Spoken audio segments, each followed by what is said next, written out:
Hey everybody, I hope you're enjoying your Labor Day extra day off. What we're doing tonight in place of class is I'm just going to give you a few notes over some of the main ideas for Chapter 2. I had a couple of questions, and yeah, I do kind of call these videos e-modules, but other than the guided notes, you don't necessarily need to do anything assignment related for the class. What I would recommend that you do for this video though is to go to Blackboard and download the Chapter 2 Review PowerPoint from the course content folder so you can follow along with me, because sometimes I do skip a slide here or there, or sometimes I would go and just talk about the main ideas, and that wouldn't provide you enough time to take adequate notes. So I would recommend actually just getting a copy of this PowerPoint for yourself so you can take a look at it. And also, if you need, utilize the pause feature of this video so you can have enough time to either rewind, stop, write things down, take notes, or do anything that you need.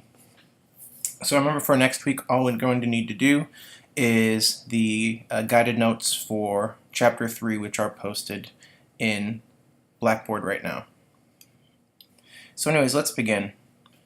So Master Peer actually fits quite a bit of material into Chapter 2, collaboration, partnerships, and the IEP procedures. IEP procedures in and of themselves we could spend an entire class talking about. So not only are we going to be talking about the IEP and special education process, but we're also going to be talking about the people that we're going to be working with in this process and their specific roles, and specifically your role as a general educator. And we're going to try and keep that extremely focused to your specific role. So we talked about this on week 1, that we don't want you to be either intimidated or afraid of having to provide special education services. You are not on an island, you're not by yourself. There are people and a whole team of people that are here to support you and help you provide the best quality of services for students with disabilities in the general education classroom. Okay, we want to see everybody succeed. We want to see the student succeed in the classroom. We want to see you succeed as a teacher of said student, and we're not going to leave you high and dry or on an island to do that by yourself. So the first stakeholder that we could talk about is working with parents. Parents, after all, are the #1 stakeholder of any child, considering that it's their child. Okay, that's not really much of a stretch. And without necessarily needing to take anything down from this slide, I just want you to see that as far as the school's responsibility, it's our responsibility to legally provide all of the contractually agreed to services in the IEP or individualized education program, whether that be a special education service or an academic service or a related service, which is a rather non-academic related service.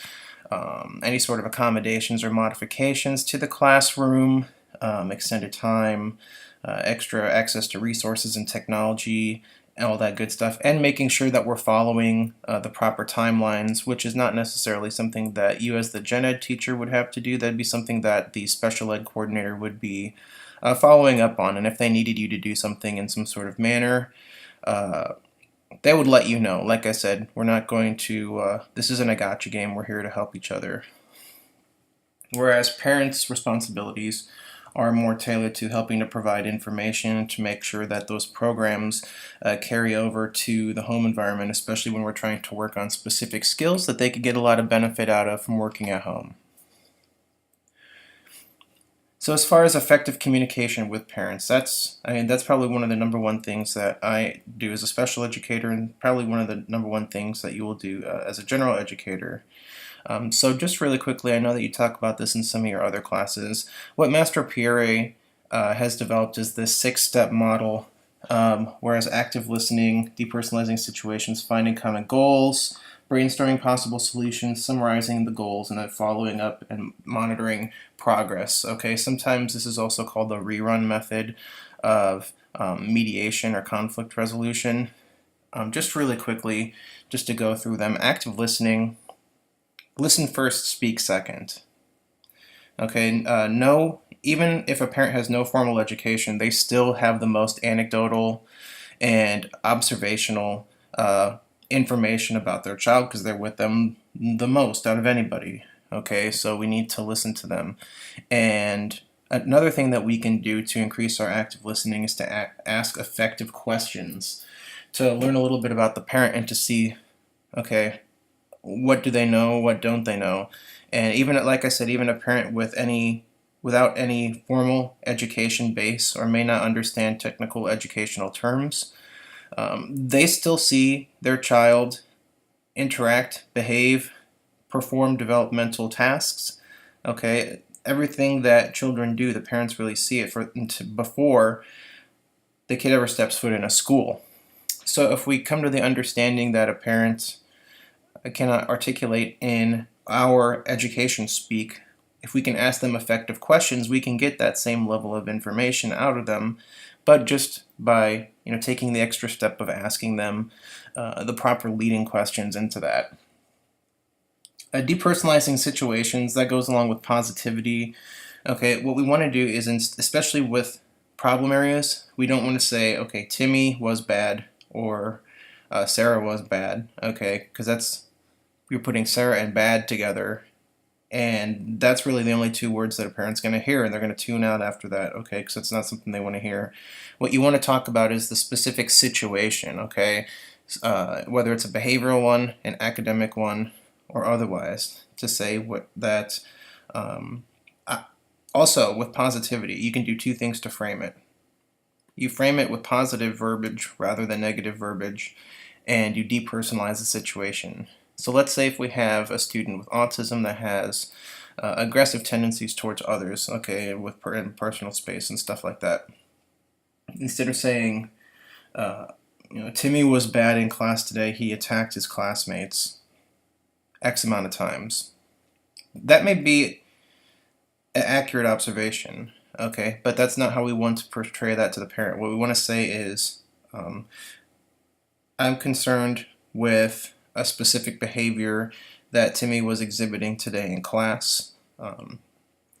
In general, something positive, okay? In general, as long as things are going well or whatever like that, and then something good. But yesterday in particular, he has shown several instances of a specific behavior and then operationalize what the behavior is. Instead of saying bad, saying when X condition was being met, okay, he responded with a specific behavior, okay?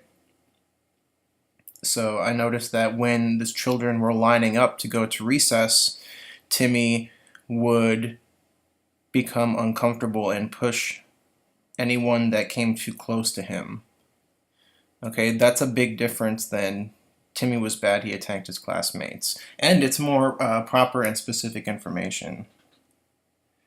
And then these next one, as far as the next points, 3 through 6, this is really just kind of a arbitration process. Like I said, you can Google the rerun model. This is a good one too. Finding common goals. That's if you have a different opinion or perspective than the parent. You need to listen, understand where they're coming from, articulate where you're coming from, find the common areas, and then try to work towards the middle. It doesn't always mean 50-50, but that's a true statement for most situations in life.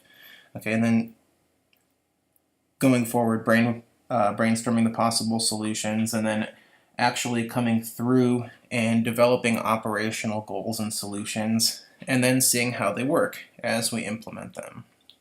So anyways, that's kind of the steps that Master Pierre talks about as far as communication with parents.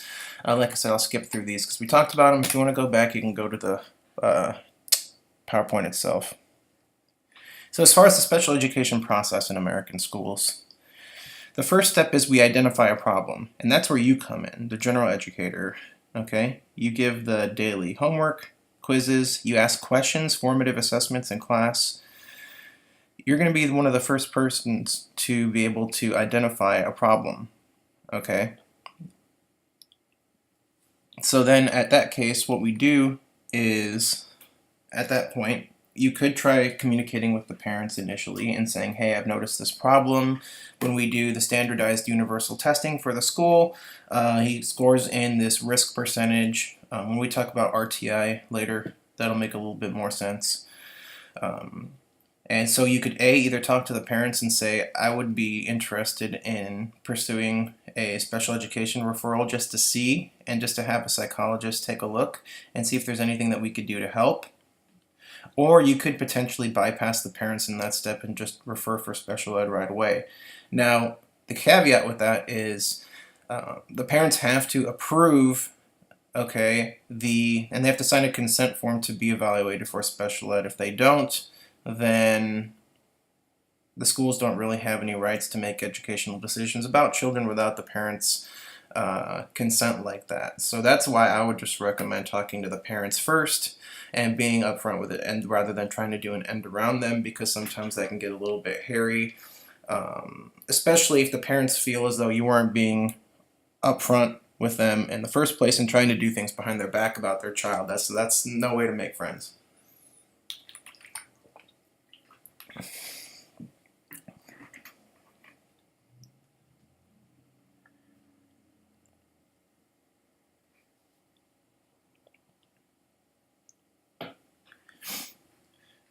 Okay,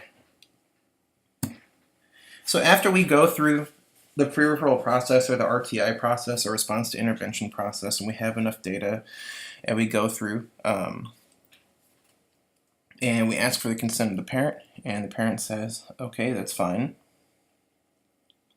What we can do is then we basically start a formal evaluation process. Okay, and what that does is that basically we get a school psychologist involved, and the school psychologist gives something called MFE, and that's the way IDEA references it. Basically, MFE stands for a multi-factored evaluation. And what that means is that we're going to be testing multiple areas of a child and their developmental, academic, functional performance. And we'll get into that more in a little bit. We're not just going to give a single IQ test and make a determination on that. We're not going to look at a single pre-test, post-test, no one single case of data. Okay? We're going to be looking at observational data. We're going to see if there are behavioral implications of, let's say, there's a cognitive or a learning or a physical disability. There can be social implications to that disability. There can be behavioral implications. There can be interpersonal implications. Remember that not all disabilities are only academic, and schools do not only try to work on building academic skills. We try and work on building whole people. And that can mean, like I said, the social, behavioral, working on emotional cues and skills. Any of the number of skills that a person can work on in general are skills that we can work on in the special education process. So anyways, we go and we do the, down here it's the under the assessment. That's kind of where we are. We do the assessment, and then we come back and we take a look and we review the data with the case conference committee. Now, the case conference committee is a committee that you may be a member of. You are there to play your role, so not to overwhelm you. You don't have to do things beyond either your capacity or your job description in this situation. Basically, your role as the general educator is to provide information to the committee as to what was happening in your classroom, what sort of pre-referral issues or interventions did you do, and any sort of observational data while the committee is determining eligibility. That's pretty much your role, okay? So it's nothing beyond what you would do normally, okay, in your day-to-day teaching in the gen ed classroom. So the committee meets. Is the student eligible? Yes or no? If the student is eligible, yes, okay, then we can continue and we can get the IEP together. And if no, we can still help the student. We can continue them in the RTI process. We could potentially give them a 504 plan, which we talked about 504 last week. While it's not necessarily federally funded the same way IDEA is, it still provides legal protections to people with disabilities and this idea of reasonable accommodation in federally funded institutions. So there's still that. Okay, so even if a child doesn't fit in one of the 13 little boxes that IDEA has all set up, that doesn't mean they can't get help.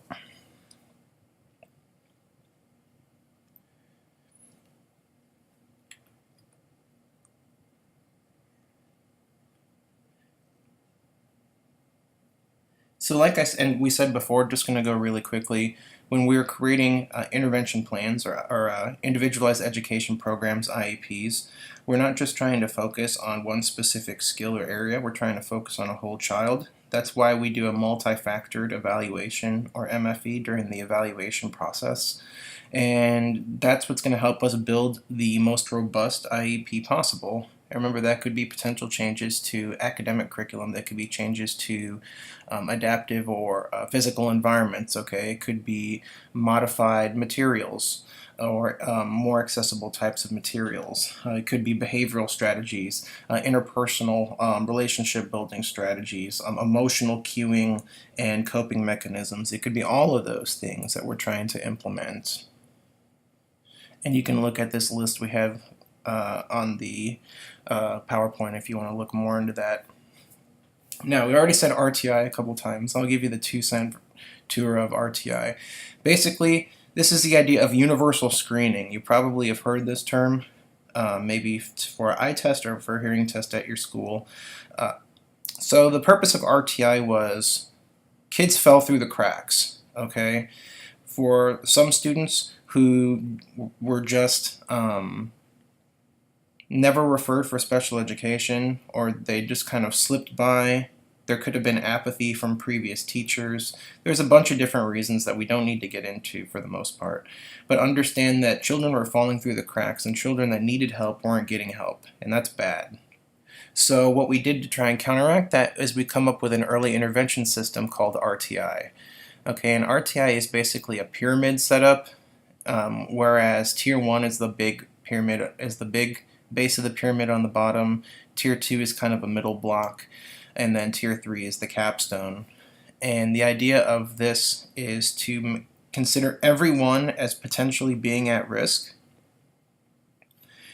and watching out for people the moment that we start to suspect or have empirical evidence that there is risk. So just really quickly, Tier 1 is the top 80% or so performers on these universal screenings. That'd be the 21st to the 99th percentile. We consider this okay, but it's not like we don't stop keeping track of these students because things can develop later on. We still use good scientific-based instruction that's backed by research and best practice, because that's what we do, okay, as teachers. Now, Tier 2 is we could consider it the yellow, okay? If Tier 1 is green, like a green light, Tier 2 can be yellow of some risk, Tier 3 can be red or considerable risk. Tier 2 is for the people from the 6th to the 20th percentile, that 15%, and we consider them at some risk. And what we do is we start to provide in-class supports, because it's like, okay, they've demonstrated that they have some need because they scored so lowly compared to their peers, that we're going to try and help. Now, these are in-class early interventions. This could be mixed ability grouping. This could be some extra help, okay, during independent practice time. It could be a specific station that's meant for more remedial skill building types of things. This takes a bunch of this can happen in a considerable amount of different ways, and we're going to have a whole chapter on RTI in Chapter 7, so we'll talk about that more later. But it's in the classroom, and the specific interventions happen about once a week, okay, or a couple times a week. Let's say like 60 to 90 minutes a week, maybe broken up once or twice, during about 60 minutes broken up throughout a week, a couple times. Now, What we do then is we do that for a while, and then we provide weekly screening to see whether or not what we've done has had any effect. Consider the name response to intervention. Consider the operational definition of that. We are going to test whether or not the student is responding to the interventions that we have placed into our educational system in our classroom. Okay, and if they are, that's great. We can keep them at the same tier. They can get bumped back to tier 1. If they don't respond to the intervention, then they move on to the next tier. Now, tier 3 is the bottom 5%, basically 0 through 5 percentile, and this is considered considerable risk. And this is where we start having pull-out programs. We have specialists come take students, and this is something that's done on a regular, more of a daily basis with daily screening, because this is pretty intensive. Once again, we follow the same process. We do daily screening. Is the student responding to the intervention? If yes, we stay the same, or we can bump down a tier. If no, then we have sufficient evidence for the special education referral. And that's kind of when this referral process really starts.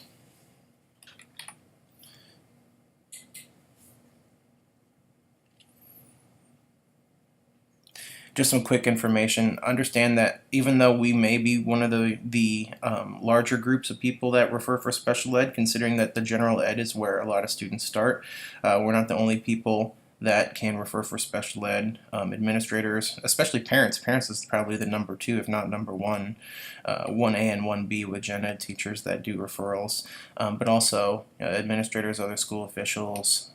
There's a considerable amount of people that can refer for special ed, but understand that parents always have to have consent. Okay, parents have to be informed of everything that's happening. Parents have to okay everything that's happening. If parents don't okay anything that's happening, it can't happen, and the IEP, Individualized Education Program, cannot go into place without explicit consent and being signed off from the parent, including every single stipulation inside the IEP. If they don't agree with the placement, if they don't agree with some of the strategies, they can refuse to sign it, and then it doesn't go into place. So that ends up hurting the kid. That's why we talk about the problem solving, active listening, finding common ground, all that good stuff earlier on. This is a flowchart you can look at if you want. It's basically, is a child eligible? Yes. Okay, idea. If not, no. We can get 504 help. So like I said, the case conference committee is just that. It's a committee, it's a team. Everyone is to play their own individual role. And there's a ton of people that are potentially involved between you, special education teachers, any sort of administrators, any sorts of therapists, occupational therapists, speech therapists, physical therapists, ABA therapists for autism therapy, counselors, administrators, parents. That's a very important part. The child, if the child can benefit in any way from being present, they should definitely be present. Also, the parents can bring any sort of advocates or representatives or agents to speak or be on their behalf. Also understand that if a parent doesn't speak English as a primary language, there will also be interpreting services there available for them. So there's a lot of people that can be involved in this process. Remember that you're just playing one specific part.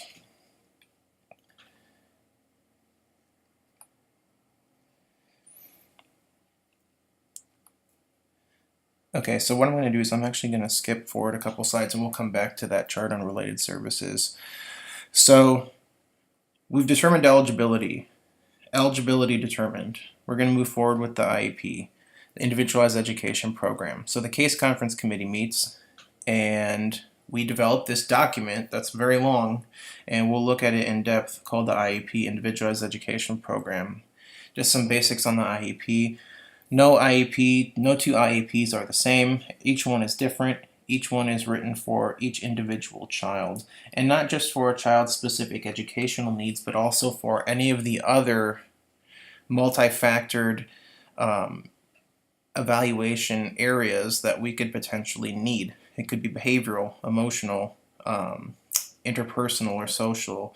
It could be a functional, like orientation, mobility. It could be or use of adaptive or assistive technology for use of communication boards. Okay, so you can have both academic and functional types of goals and skills that we're talking about in the IEP, and we can make goals for all of them. So this is something that's important, and I would actually star this, save this slide, or do something for the test. I'm not saying that you're going to have to write an essay on the test where you're going to have to be able to tell me these components of the IEP, but there's a really good chance that there's going to be a question on the test where you're going to have to tell me the components of the IEP, and you should know where to look. Here, just as a hint, you should refer to this slide. There's also in the book too, but the slide is just so much easier just to save this slide. So the first component is the PLAF statement, or present levels of educational, of academic achievement and functional performance, PLAAFP. Now we can break this down into two things. Okay, I'm going to try and give a two-sentence description of each of these. We can break down PLAF into two things: academic achievement and functional performance. Academic achievement is our curricular goals. Okay, how are they going to meet specific academic curricular skills, okay, or tasks, or whatever they're trying to do, reading, math, etc. Functional performance or functional skills are everything else that goes along with it. That's behavioral, social, emotional, or functional. Okay, so that could potentially be vision data, it could be hearing data, it could be range of mobility data for someone that's a wheelchair user, a number of things. So that's kind of the everything else that makes up the whole child, aside from the academics. Next, measurable annual goals for both academic and functional. So that's good. Remember that we're trying to build the whole child, not just some sort of academic robot. So if a student needs to work on a specific functional skill, we can make a goal for it. And many times we can actually perform and do specific activities or interventions for a functional skill in the general education classroom. It could be as easy as some sort of behavior. It could be a behavior card. It could be a emotion monitoring or emotional regulation card, where it's like, how angry are you, with the different emojis from very happy to extremely angry. And if a student feels themselves getting past that point, they can ask to do whatever sort of coping mechanism that they're being taught. It doesn't really matter. It's just whatever the specific student needs to work on, we can make a goal for it.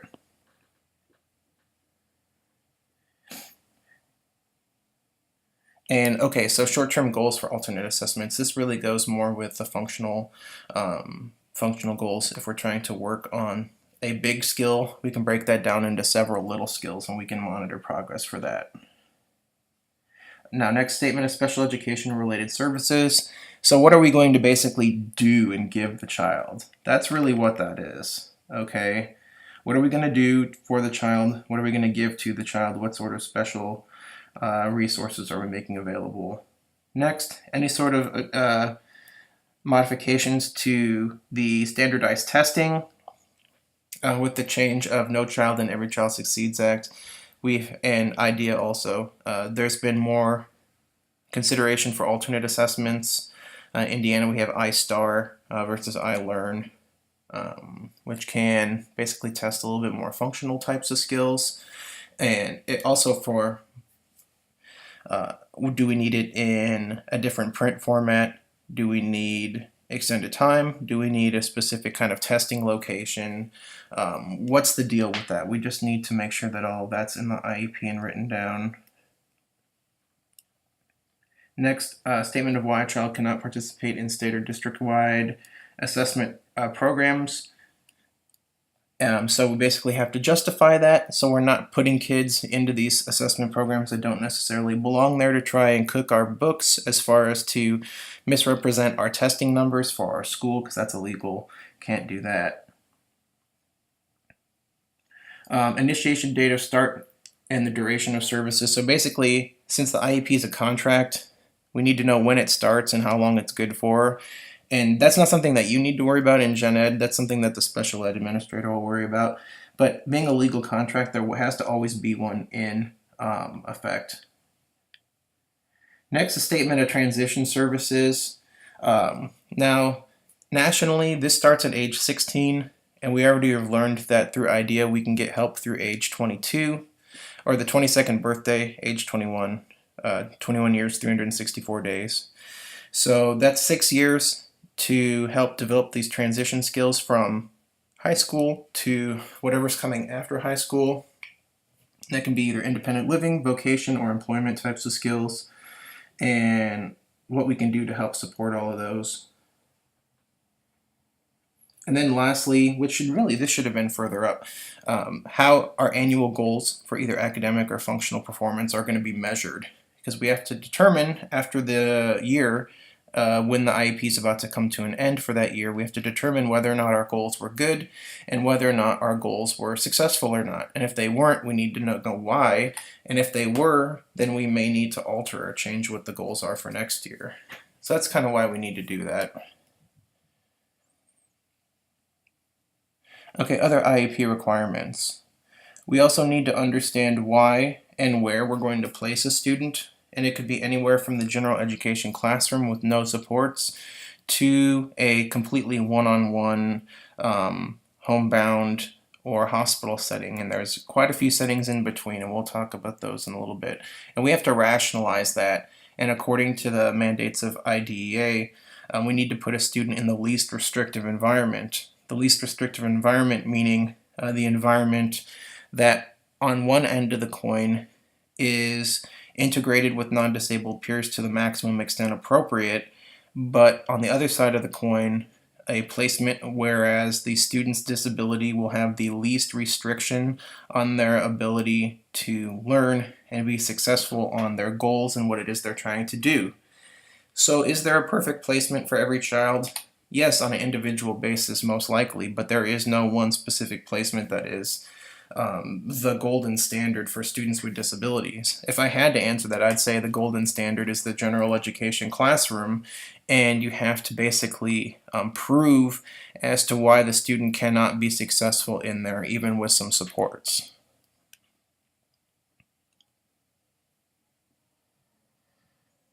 So we've already touched on this idea of goals and objectives, that we have to have goals and objectives in IEPs. Oftentimes we have bigger goals where we could say we want to see a number increase from X number on an assessment to Y number on an assessment within Z time frame. So you could say that reading comprehension will go from on the whatever test from a 65 to an 80 by the end of the year. Now the short-term objectives for that will be specific skills that the child will need to be able to build and gain in order to achieve those goals. So if the test go from a 65 to an 80 and there's 6 subcomponents of the test or 6 skills or standards being measured, then we're going to have 6 of those mini objectives to go on with our big goals. Okay, so that's really the 2-cent talk on goals and objectives when you see those in your students' IEPs. And we're going to look at quite a few IEPs before the end of the semester, so we don't necessarily need to look at that too much right now. Now, we've already talked about parents and the role that parents play. If you've missed it, it's very important, okay? And parents also have a considerable amount of legal protection through the United States Special Education Law, IDEA, through state special education laws, Article 7 in Indiana in general. And we call these things due process, okay? If you may be from the legal system or a criminal justice major, friends, you may have heard this term already, but due process basically means that you are going to be afforded the process, a just process that is due to everybody. Okay, it's kind of like an equality of opportunity type of thing. Okay, everybody is going to have the same access to a specific process, and that will be legally protected. Now, for parents, this has to do with schools making decisions for their child as opposed to them. Parents need to be included in all the decision making. They also need to sign off on and agree to all the specific stipulations that are done.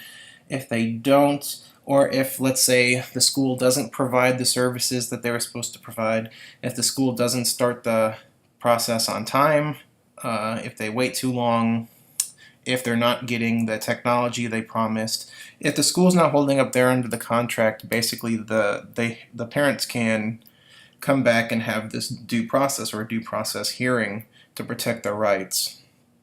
And this can go all the way from an informal meeting to say, hey, this needs to be happening, this isn't happening, can you make this happen?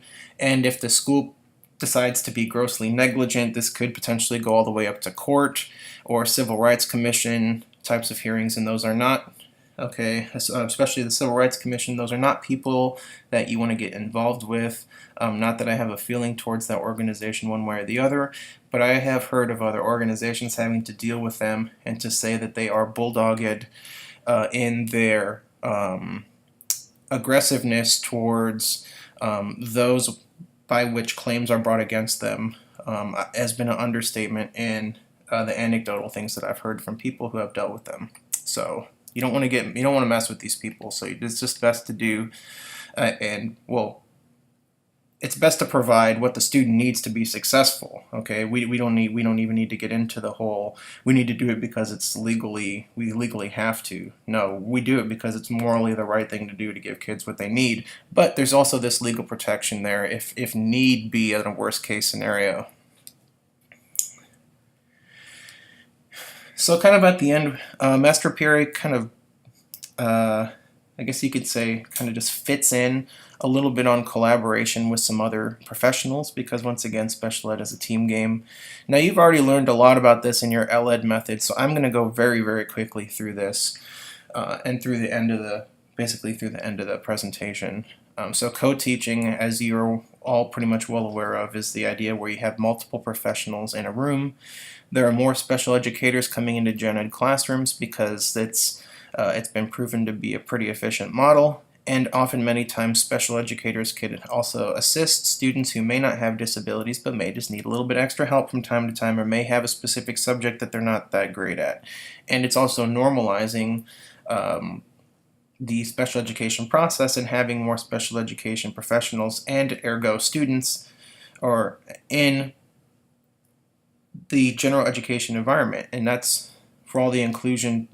We talked about inclusion last week versus the idea of least restrictive environment, and for all the inclusion fanatics out there, this is good. And I mean, and co-teaching, but it is good. I've seen it be extremely successful. I've also seen it be not successful for people that don't want to work together.